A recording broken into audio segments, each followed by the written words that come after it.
Welcome. Thank you for your time. This video is from our Business Building Roadshow, and today we are talking about the practicalities of making changes to businesses. Please feel free to enjoy the other videos and to subscribe. In this session, we're looking at how do we make a transformation real. This is a longer extract from the sessions, and please feel free to pause the video and to read through each of the elements in turn.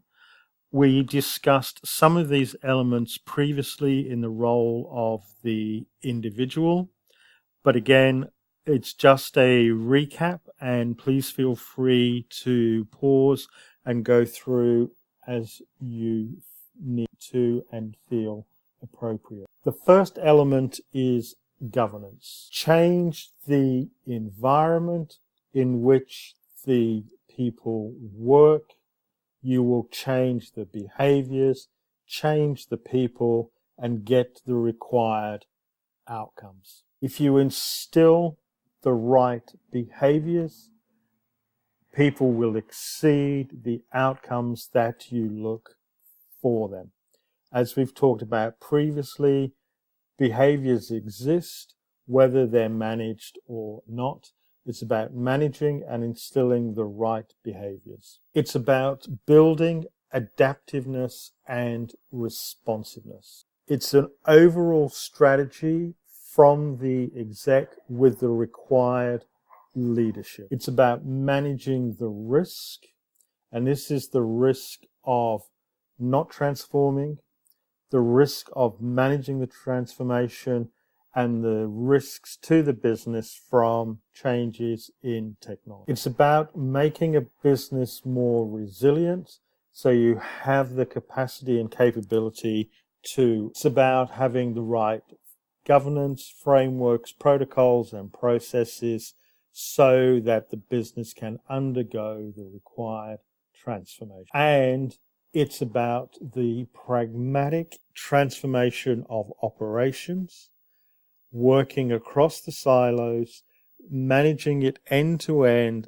as the customer interacts, and about fixing up IT operations and services, and adoption from a physical operation to a virtual-based model, which we will cover off further in the sessions. It's about building a project management capacity and capability so you can run a series of transformation projects and programs while supporting and sustaining business.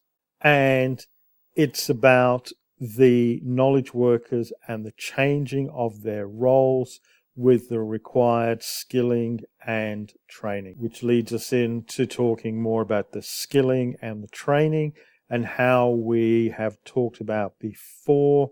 The training is how to do it, but the skilling is do they have the ability to do the new roles that is required of them.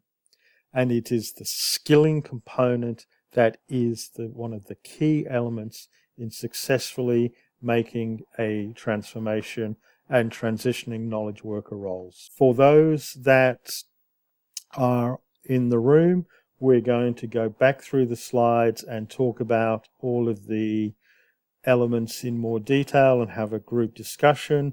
For those online, please enjoy another. Please feel free to get further details from the book, including case studies, scenarios, exercises, and practical implementation details. The book is available direct from the publisher, Amazon, or other bookstores. Any author profits from the book and the videos go to charity and community purposes. Thank you for your time. Hope you enjoyed the session and look forward to your comments. Don't forget to subscribe so that we can help you, and please make the most of the other videos.